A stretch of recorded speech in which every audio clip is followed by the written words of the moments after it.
Hello, I'm Paul Beckwith. A while back I did a video that was looking at the idea that for every 1,000 tons of CO2 emitted today, there was going to be one future death. So with 1 trillion tons of emissions bringing us to 2 degrees Celsius and over, that was estimated to cause, about somewhere in the neighborhood of 1 billion deaths, which would give you that number. If you just do the division, trillion by 1 billion, you get 1,000 tons of CO2 today, causing one future death. So I want to give you an idea of what 1,000 tons of CO2 is. In fact, what is 1 ton of CO2 look like?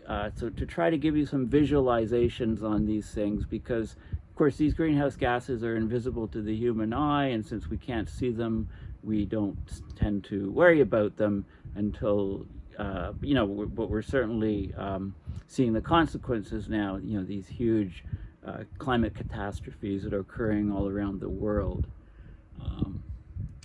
Okay, so this is the this is a news release on the paper, which so what do we say here?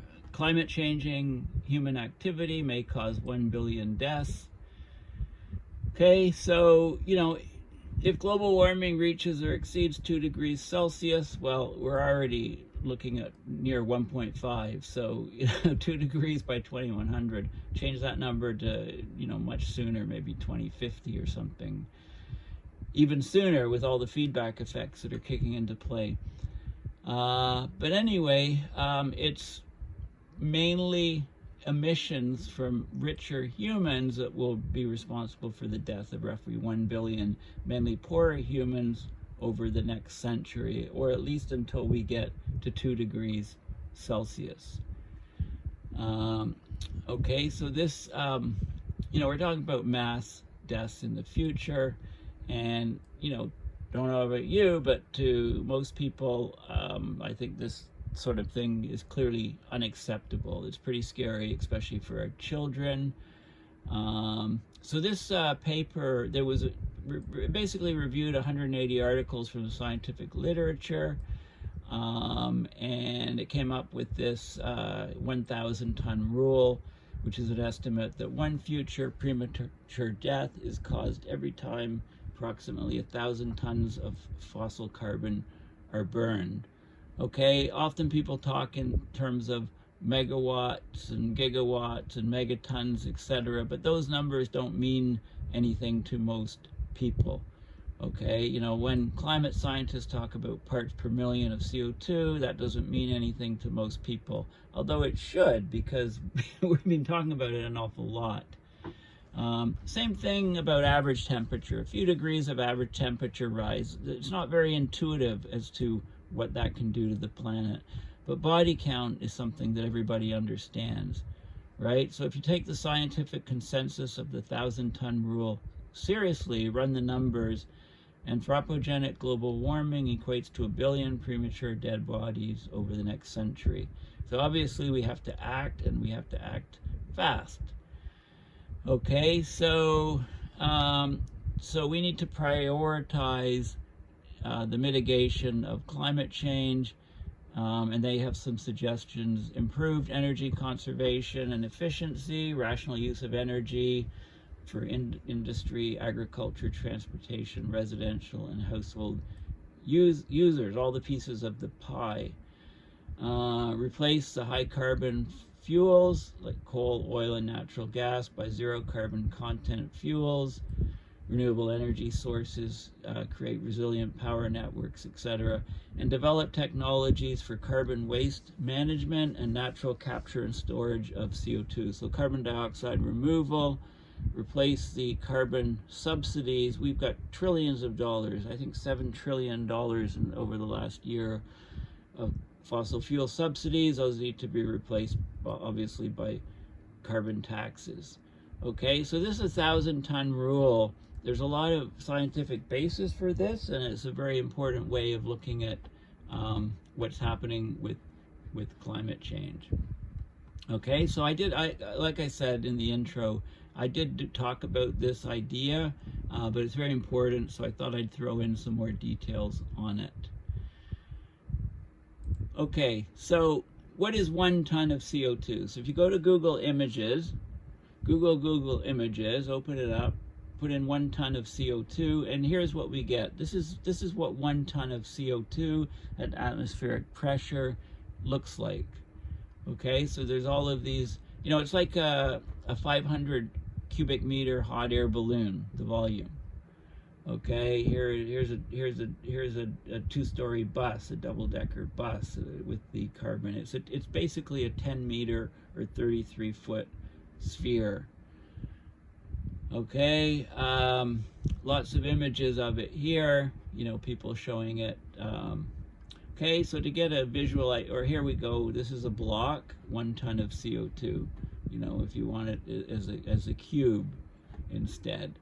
But this is what we really want to look at here. What does this signify here? If we've got all of these, each of these guys is the individual spheres piling up over New York. So how much CO2 does that represent? Okay, so I really like this visualization. It's from the Anthropocene magazine.org. It came out a few years ago. Okay, and here's what we have. So this is New York City. New York City, so back in 2010, it emitted 54 million metric tons of CO2. With a single day's CO2 emissions, the city buries the Empire State Building with 149,903 10-meter diameter spheres, each containing 1 metric ton of the gas. Okay, so here's what we have right here. This is what it would look like if it was in all of these 10-meter diameter spheres. Okay, it would dwarf the Empire State Building, and this is just 1 day of emissions of CO2 from New York City. Okay, this image here shows a single hour of New York City's CO2 emissions, which would be 6,204 metric tons. Okay, so it would be 6,204 of these 10-meter balls, 10-meter beach balls, and then in a day, it's 149,903 10-meter diameter spheres with a single days of CO2 emissions. So here we go, dwarfing the Empire State Building in New York. Okay, so this is a great visualization. Here's some more images of so-called carbon canyons. Okay, so this is a 3D map of greenhouse gas emissions from municipal buildings in New York City. Okay, so the publicly available energy data was shown to show the actual volume of CO2 added to the atmosphere by individual buildings. Okay, and it was shown as a cube going up high. So, okay, you know, so these are the emissions, lots of variation in the city. This is the graphic showing the total emissions from different places. So the U.S. emissions cumulatively have dwarfed all other countries. You know, Russia, USSR, Russia next, about a third of the U.S. And then we have China just under the USSR, Russia. We've got Germany next, and the UK, and other countries around the world. So that gives you sort of an idea as to who's put all that CO2 in there. Now, if the CO2 was all in the atmosphere, was all represented as a uniform layer over the surface of the Earth, okay, 1 day of emissions would make a layer the thickness of a piece of paper, about 70 microns. 1 year of carbon output would blanket the planet with about a 3-centimeter thick layer. Okay, and then different patches from different sectors could be considered a part of a certain area of this layer, of this blanket. So this car, for example, could be represented here by, this would be the emissions from the car as depicted on this carbon quilt, if you like. Okay, so that gives you some idea as to, you know, what we're talking about. Now, this paper is just a sort of a review. I think I mentioned it maybe briefly, but didn't go into details. So, it's part of the thinking behind quantifying global greenhouse gas emissions in terms of human deaths to guide energy policy. So basically, the net result of this is the 1,000 tons. So, the most important metric, really, if you think about it, is the number of human deaths caused by climate change. I would argue that's for humans, of course. What about the deaths of plants and animals? Several studies have attempted to overcome the uncertainties associated with the forecasting of the number of human deaths. So this review article looks at them all, synthesizes them, brings them together, analyzes them, and basically says, several studies are consistent with the 1,000-ton rule, according to which a future person is killed every time 1,000 tons of fossil carbon are burned. And this is an order of magnitude estimate. So if or when we reach and exceed 2 degrees Celsius, mainly richer humans will be responsible for killing roughly 1 billion mainly poorer humans through anthropogenic global warming. That's comparable to involuntary or negligent manslaughter. Okay, so we can actually generate energy policies based on the number of these deaths and determine whether a whole industry should exist or be shut down. If you do it with some things like coal, it should be completely shut down. So I'll just, this is open source. You can Google the title and have a look at it. I'm just giving you the highlights, okay? So climate change is going to cause large numbers of casualties moving forward. Casualties have a clear moral significance that economic and other technical measures of harm tend to mask. They're universally understood, whereas other measures of harm are not. So the harms of climate change should regularly be expressed in terms of casualties by such agencies as the IPCC working group, in addition to whatever measures are used. Casualty estimates should be used to derive estimates of casualties per emission source to a given date, and then we should act on what is happening with that. So, the 1,000-ton rule is talked about extensively. So here's some numbers. The number of expected casualties in this estimate from this paper, or this review of other papers, is 1 billion deaths when we reach 2 degrees Celsius, and that would be 1,000 tons of carbon being burned to cause 1 death. Okay, so 1 billion deaths, that's 1 trillion tons basically to get us to, over 2 degrees. Before 2022, humans burned about 0.6 trillion tons of fossil carbon, causing a global temperature increase of about 1.2 degrees Celsius. And of course, we know what's going on this year, 1.5. Looks like we're going to have a year of 1.5. Interestingly, this 0.6 trillion tons is about the same amount of carbon that's currently part of living things on this planet. So the carbon in all living things is about 550 billion tons. The carbon budget for 2 degrees Celsius of anthropogenic global warming is about 1 trillion tons. So if we burn that, the global temperature will rise to that 2 degrees Celsius above pre-industrial.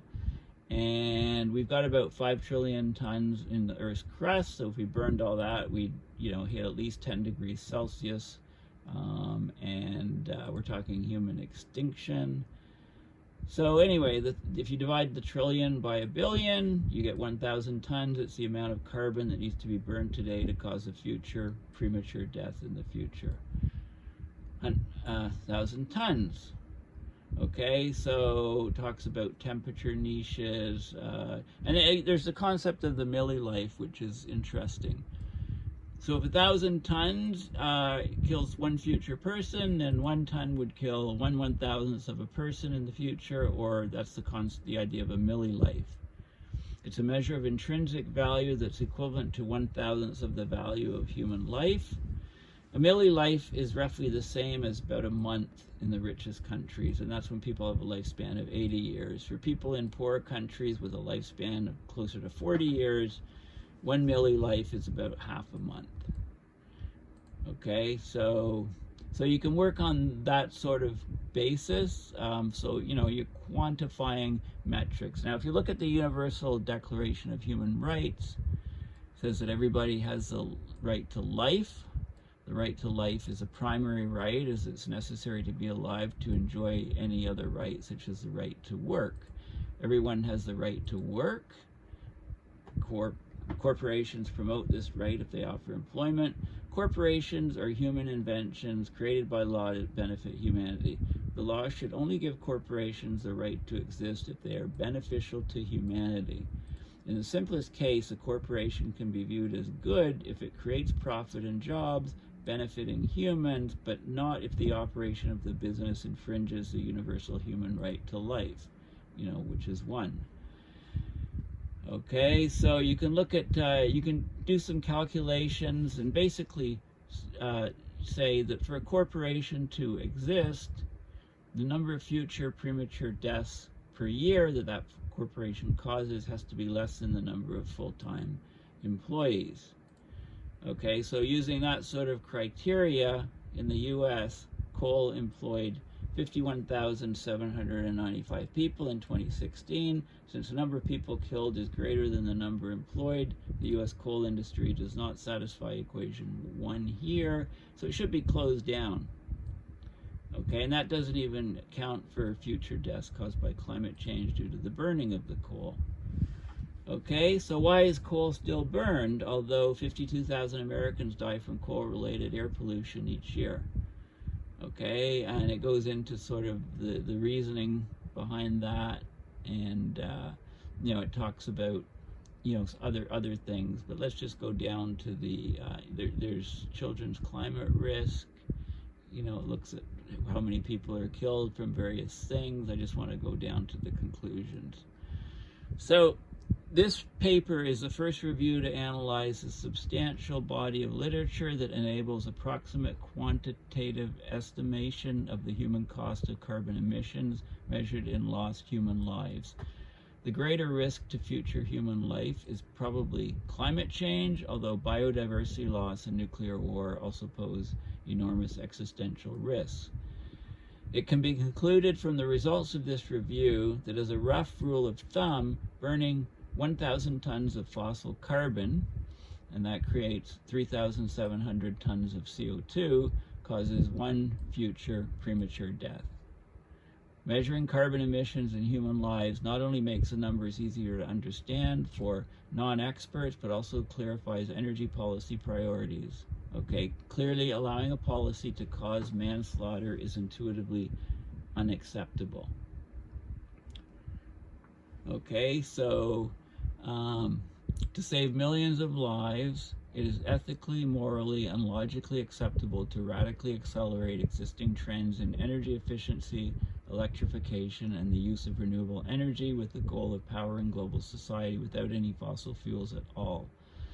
Okay, so basically that's the gist of it. What we're doing today with our burning of fossil fuels is actually quantifiably killing people that would otherwise live in the future.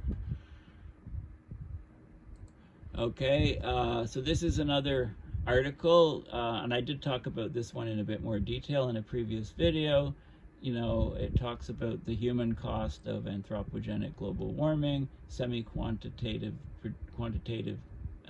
prediction, and the 1,000-ton rule. And it goes into, you know, how it goes into more detail on how this rule is derived. Okay, so, and what else do I have here?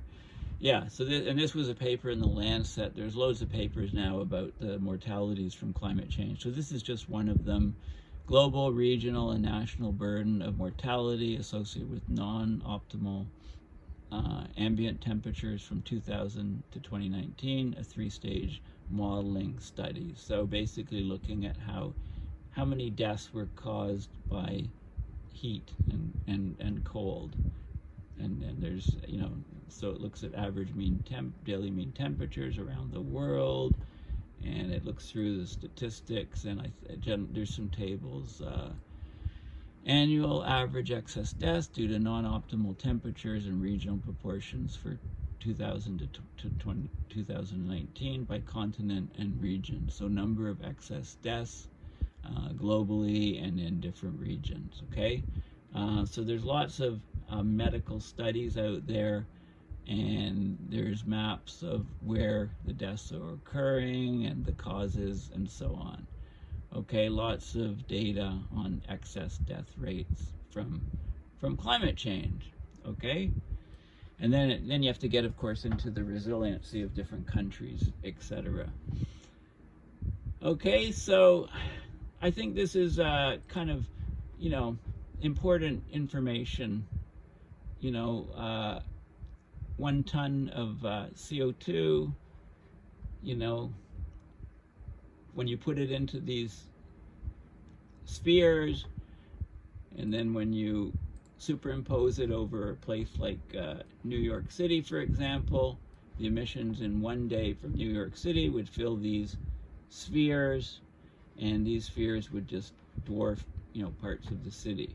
So that's a day, and this is an hour, a single hour of CO2 emissions. Okay, so you know, the amount of CO2 that is going into the atmosphere from humanity is vast, and we now know that, you know, everything we put into the atmosphere is taking lives away in the future, and there's a quantification of it. You know, 1,000 tons kills 1 future person. You know, I mean, that's an order of magnitude estimate. It could be 10 times higher, could be 10 times lower, but that's the best number according to the most recent science. So thank you for listening. Please consider going to my website and setting up something with PayPal to support my research and videos. Thanks again, and bye for now.